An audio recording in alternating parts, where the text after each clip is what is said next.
taxi that never returned.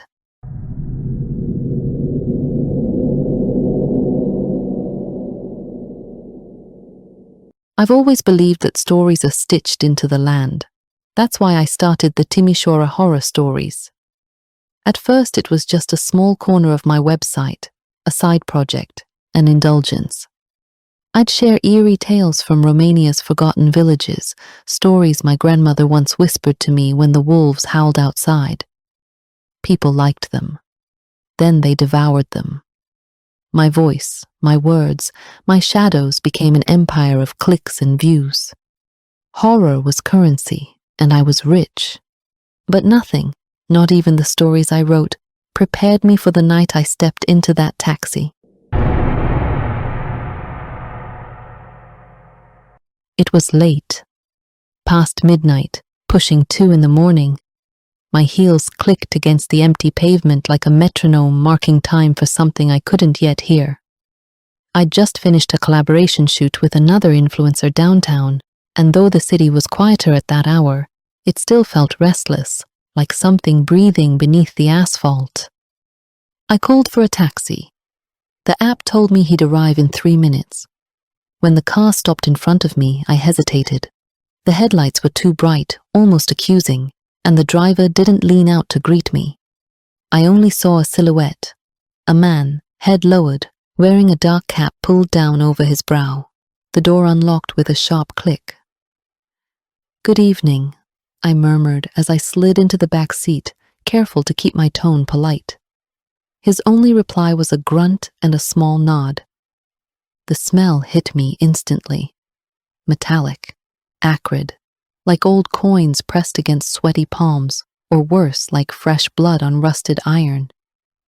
I thought maybe it was the upholstery, maybe something spilled, but the longer I breathed it in, the more it clung to the back of my throat. "Strange smell," I said lightly, testing him. He didn't answer. His knuckles tightened on the steering wheel. The cap shadowed his face, and I realized with a chill that I couldn't make out his features at all, just the strong line of his jaw. We started driving. The city passed in fragments, empty bus stops, shuttered shops, graffiti that looked like warnings. The streets thinned as we moved further out. I lived in the suburbs, a 30-minute drive at least. Enough time for conversation, but he didn't offer any. He only cleared his throat once before speaking. "I'll need to stop briefly," he said. His voice was low, scratchy, a match striking in a dark room. I frowned. "Stop? Where?" "Won't take long," he muttered. The way he said it left no space for refusal. We turned near the railway station, an area I normally avoided. The concrete blocks of flats loomed like grey tombstones, their windows blind and black. He parked on the curb. The meter kept running. He got out without a word. I watched him cross the street, disappearing into one of the buildings. The lobby light flickered once, then swallowed him whole. I thought of leaving, just opening the door, stepping out, running until my lungs gave out. But I froze. What if he came back and saw me running? What if he followed? Minutes dragged, each second heavy as wet earth. I checked my phone. 3 minutes, 4, 5. Then the lobby light flickered again. He emerged, and my stomach dropped. His hands were covered in disposable plastic gloves, now smeared with something dark. He peeled them off slowly, as if savoring the sound, then tossed them into a nearby bin. He walked back with the steady gait of someone who had just completed a task, a job. I pressed myself against the car door, pretending to scroll through my phone. When he opened the driver's door, the metallic smell intensified. I noticed something else, too. A red blotch on his sleeve, near the elbow. Damp, fresh, blood. My skin went cold. He didn't notice me staring. He just shifted into gear and drove. The ride stretched into eternity, I tried to steady my breathing, to remind myself I had no proof of anything. Maybe he had cut himself. Maybe he worked in a butcher shop, a restaurant, a hospital.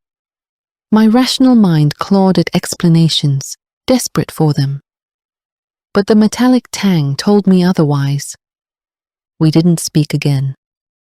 The silence was a shroud. When he finally stopped in front of my building, I nearly collapsed with relief. The digital clock on the dashboard glared at me. 2:03 a.m. "Thank you," I whispered, fumbling with the door handle. He gave a curt nod. The brim of his cap still obscured his face. I didn't look back as I ran inside. 3 days later, the news broke. A taxi, abandoned in the woods outside the city. A woman's body found stuffed into the trunk. The driver vanished. The car, they said, was borrowed from a taxi firm under false credentials. I sat in front of my screen, numb, rereading the article. The blood, the gloves, the smell. I had been inches from him. Inches. I told no one. What could I say? That I suspected a man with a cap and a stain on his shirt. That I rode in his car and lived to tell the tale. No proof, no evidence, only my memory, as fragile as cobwebs. So I did what I always did. I wrote. The story became one of my most popular pieces in the Timisoara horror stories. Readers ate it up. They said it felt too real. That was because it was. But I never confessed that. Not even to myself.